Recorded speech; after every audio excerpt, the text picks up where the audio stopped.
कोई 10 दिन पहले चुनाव के परिणाम का आकलन करते हुए मैंने एक वीडियो रिलीज की। करोड़ों लोगों ने देखा, लाखों प्रतिक्रियाएं आई, सवाल पूछे गए। सबने कहा कि भाई फोर्थ पेज से पहले आपने किया था, अब फाइनल मूल्यांकन क्या है? तो ये आपके सामने है फाइनल मूल्यांकन मेरा। मेरे ख्याल से इस चुनाव में बीजेपी को 240 से 260 के बीच में सीट आनी चाहिए। उसके एनडीए सहयोगियों को 35 से 45 के बीच, कांग्रेस 85 से 100 के बीच और उसके इंडिया गठबंधन के बाकी सहयोगियों को 120 से 135 के बीच। मतलब 400 पार वाली बात तो टोटल हवाई थी। 300 पार करना भी बीजेपी के लिए नामुमकिन होगा। मेरी समझ है कि बीजेपी 272 से नीचे है, 250 के नीचे भी जा सकती है। इंडिया अलायंस 205 और 235 के बीच में कहीं है, यानी कि बहुमत से पीछे है, एनडीए से पीछे है। लेकिन अगर आने वाले कुछ दिनों में उत्तर प्रदेश और बिहार में कुछ बड़ा बदल हो जाता है तो ये संभावना से इनकार नहीं किया जा सकता कि उस एक्सट्रीम सिचुएशन में इंडिया गठबंधन एनडीए से आगे निकल सकता है, मगर आज है नहीं। मेरे पास कोई एग्जिट पोल नहीं है, सीधा साधा मोटा जमीनी मूल्यांकन है, लेकिन कहीं कुछ चुभ गई है बात, बहुत सवालों की बौछार हो गई है। एक बात हर कोई पूछता है कि साउथ में और ईस्ट में क्या बीजेपी गेन नहीं कर रही, और वहां के गेन्स होंगे, बाकी के लॉसेस तो बराबर हो जाएंगे। इस बात में छोटा सा सच का अंश है। सच का अंश ये है कि हाँ, जो तटीय पट्टी है केरला से लेकर उड़ीसा तक, इसमें बीजेपी के वोट बढ़ेंगे, थोड़ा सा सीट का भी फायदा होगा। शुरुआत यहीं से कर लेते हैं, बीजेपी के गेन्स देख लेते हैं। फायदा उतना नहीं जितना वो सोचते हैं। केरला, तमिलनाडु और पौंडीचेरी मिला के बीजेपी की अपनी सीट सिर्फ 2 बढ़ सकती है। एलाइज को भी 2 और सीट आ सकती है।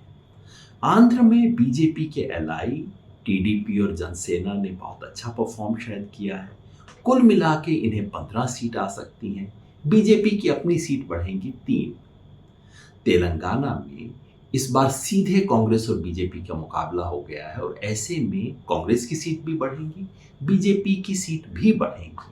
ये भी संभव है कि लगभग बराबर हो जाए। मान लीजिए 4 सीट बीजेपी की और बढ़ गई, पहले ही 4 थी, 8 पे पहुंच गई। उड़ीसा, बीजेपी के पास ऑलरेडी 8 सीटें हैं, 4 सीट और बढ़ सकती हैं। विधानसभा में हारेंगे, लेकिन लोकसभा में उनकी परफॉर्मेंस इंप्रूव होगी। कितना फायदा हुआ कुल मिला के? 13 सीट का। अब दक्षिण भारत के बाकी बचे हुए राज्य पे आ जाइए। कर्नाटका, खाली कर्नाटका में बीजेपी को कम से कम 13 सीट का नुकसान है। 25 सीट बीजेपी के पास हैं, एक उनके सहयोगी के पास थी। 12 से ज्यादा इस बार बीजेपी की नहीं आ रही, तो 13 सीट का जो फायदा बाकी सब राज्यों में हुआ वो अकेले कर्नाटका में बराबर हो गया। बच गया ईस्ट। बंगाल में दोनों तरह की बहुत रिपोर्ट आई है, और काफी देखने के बाद मेरा मोटा मानना है कि बीजेपी जो गिरावट हुई थी उससे उठ के वापस 18 के करीब कहीं आ जाएगी। ना कोई बड़ा गेन, ना कोई बड़ा लॉस। नॉर्थ ईस्ट में पिछली बार बीजेपी ने बहुत अच्छा परफॉर्म किया था, असम और सारे राज्यों में। मोटे तौर पे बीजेपी लगभग वहीं कहीं पे खड़ी है। निष्कर्ष ये है कि पूरे साउथ इंडिया और पूरे ईस्ट इंडिया को मिला दें तो बीजेपी का नफा और नुकसान कट के 0 पे पहुंच जाता है। एलाइज को 15 सीट का फायदा है, उसे एक बार साइड में रख लीजिए, लेकिन बीजेपी की गिनती, टैली गिनते वक्त आप ईस्ट इंडिया और साउथ इंडिया को अब एक तरह से भूल सकते हैं।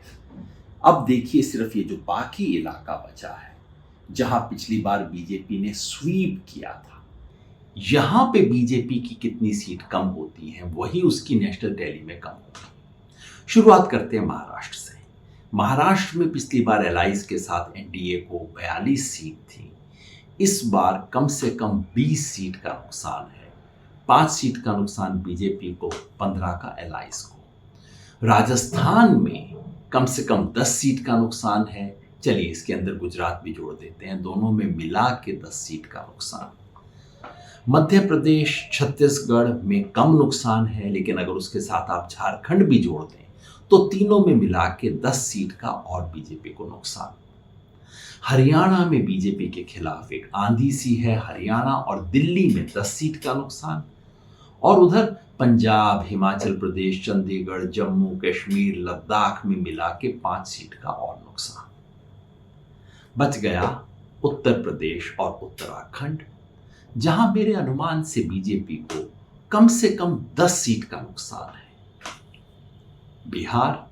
बिहार में बीजेपी और उसके एलाइज को पिछली बार 40 में से 39 सीट थी, कम से कम 15 सीट का नुकसान है। 5 सीट का बीजेपी को, 10 सीट का नुकसान उसके एलाइज को। अब इस सारे को जोड़ के देखते हैं। कुल मिला के बीजेपी को 55 सीट का नुकसान, मतलब पिछली बार 303 से 248, और बीजेपी के सहयोगियों को यहां 25 सीट का नुकसान, लेकिन पहले 15 सीट का फायदा था, तो नेट 10 सीट का नुकसान। इस आधार पे मैं कहता हूं बीजेपी 240 से 260 के बीच में कहीं, और बीजेपी के सहयोगी 35 और 45 के बीच में से कहीं। मतलब ये कि ये चुनाव पलट चुका है, और अगर आने वाले 2 चरणों में उत्तर प्रदेश, बिहार और हरियाणा और दिल्ली में यह आंधी अगर और पकड़ ले तो ये भी हो सकता है कि एनडीए ही 272 के नीचे रुक जाए।